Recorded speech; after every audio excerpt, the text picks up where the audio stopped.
to shake the matrix, expand your mind, and make y'all think. How are y'all doing? Hopefully you're doing great this morning. And just so you all know, generally I'll get to those comments once I'm done talking, because we get on a flow and I want to get everything out. But also pay attention, because a lot of times you'll probably notice that I may even answer your question as we're teaching about this. But if you're here about other things, then it's the wrong channel. And if you're here being a troll, thank you, because guess what? Hey, you always just add to, you know, the numbers, man, the numbers. That's all it is. Anyways, which I don't really care about any of that stuff. I'm here for those who came here to listen, and they were designed and meant to be here. And whoever comes and finds this stuff later on in life, it's always meant to be here anyways. So, I'll get to what I want to talk about. Let's get from chaos to the cosmos, man. And have you ever wondered how we, as these fragments, how's it going, American Stoner dude? What's up? Good to see you. I'm glad you're here. It's always good to have a moderator available, man. Just good to have you. All right, well, let's just get going, all right? I'm going to start right from where I was. So anyways, have you ever wondered, like, how as these fragments of these unique cosmos have come to this place that we perceive ourselves as these separate and divided beings? You know, we know deep down inside that we are one, a unique, an indispensable puzzle piece of the vast cosmic design. Yet, in today's world, we seem unable to look at one another without judgment, or we resist imposing our personal expectations on others. Not sure it's the healthiest thing to do. Why is this? Consider this.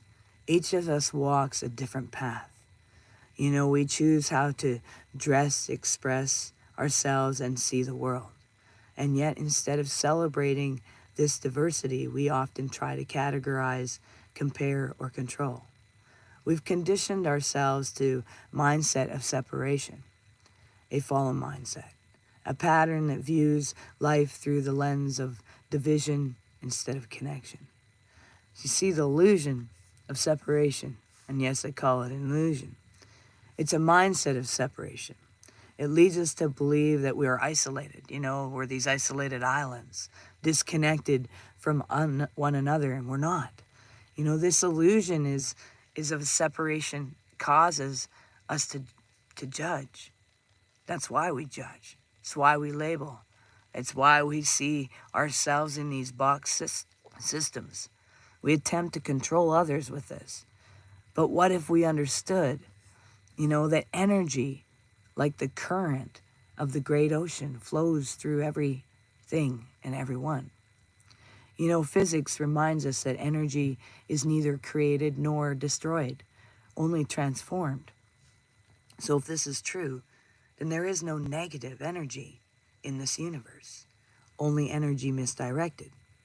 So what we perceive as negative or destructive is simply energy being expressed without alignment to its higher potential.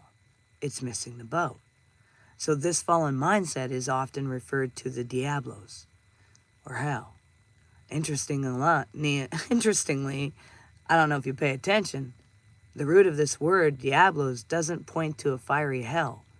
It actually means to divide or to scatter. Think about that. Think about it really closely. Even our religions are dividing and scattering. We point fingers and we judge. We have an idea of what people have to be like to fit into that box. And I used to do that. And I'm very sorry for it. But could this scattering of these fragments, perceptions of life, be what keeps humanity trapped? Now imagine this. How clever would you be? How smart would you be to create a tactic to sustain confusion and to prevent awakening, and for anyone to actually see that they are the divine spark, that they were that spark of creation right from the very get-go, that they've never been separated from the architect of all life, ever. But wouldn't someone who really wanted to be sneaky, who really wanted people not to even realize they were even in a prison in the first place, and didn't want them to awaken to the true design of who they were, what better way than to direct humanity and to focus outwards, right? I mean, towards everything but their own true selves. They're looking at everything but the mirrored image, and they're missing the boat.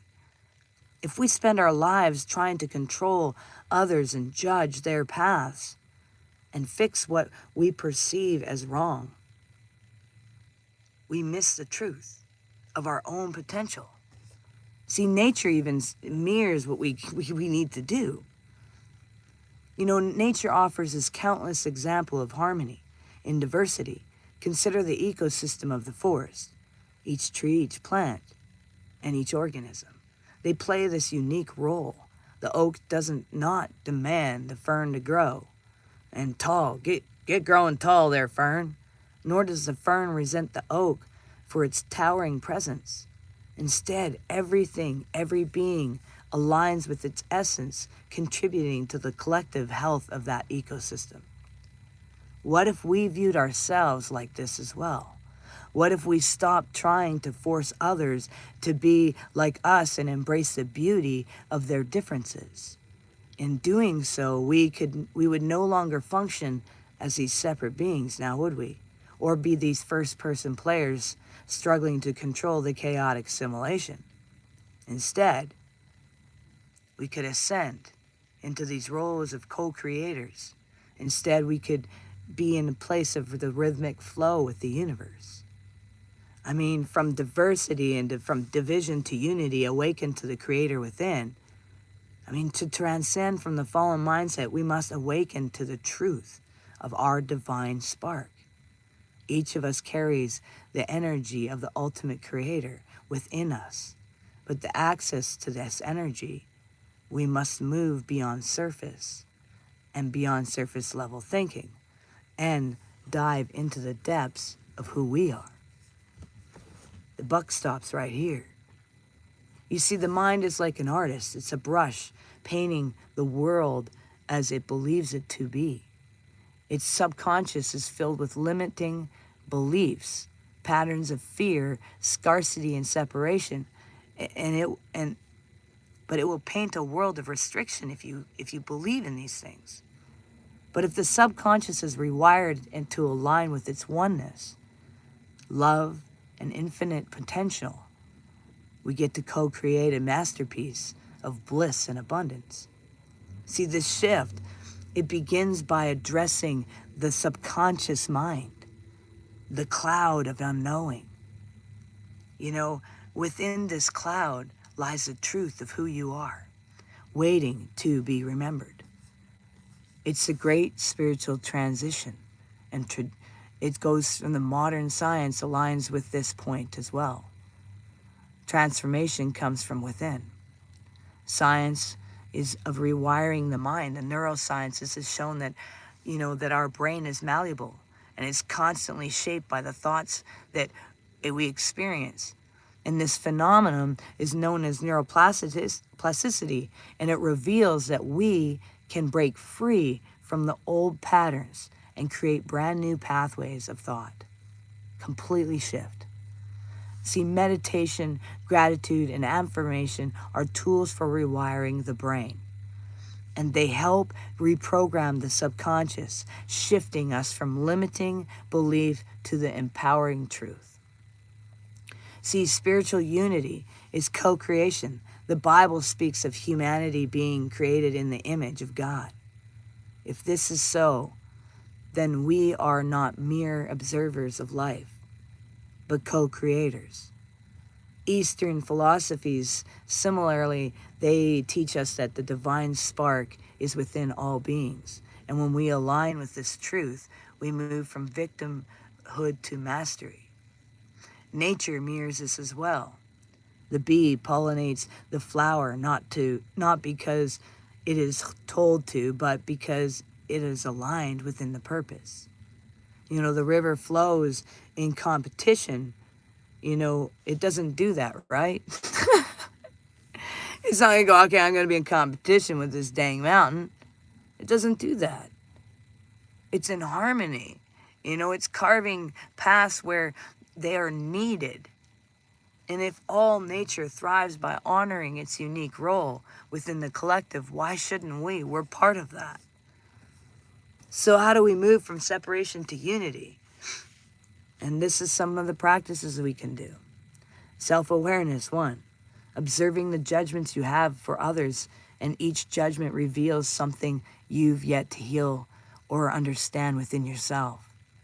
See, celebrate the diversity, embrace differences as pieces of the cosmic puzzle.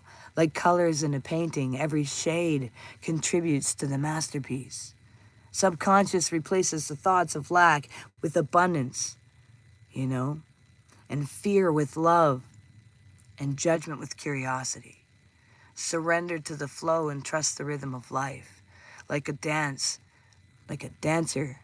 who surrenders to music, allows the universe to guide your steps. Create intentional every thought. Make your thoughts intentional. Remember that it's like a brushstroke of paint.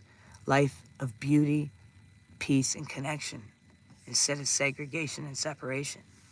Remember, you're the architect of your reality and the unique puzzle piece of this complete cosmic design, guys. The power for us all to transcend separation and awaken to the unity always lies within ourselves. And when we awaken, we no longer see others through the lens of judgment or fear.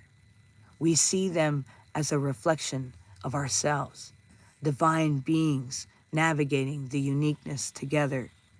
We form the symphony of oneness, dance, creation, and the endless flow of love. See, as co-creators, we need to honor our individual uniqueness while celebrating the unity that blinds and binds us all together. The time has come to step into the truth of who we all are. We need to awaken to paint with the purpose and create a world that aligned with love and oneness, not one of segregation and separation. That's all I can say. But hey, let's go check out your comments. Got a few conversations going on here.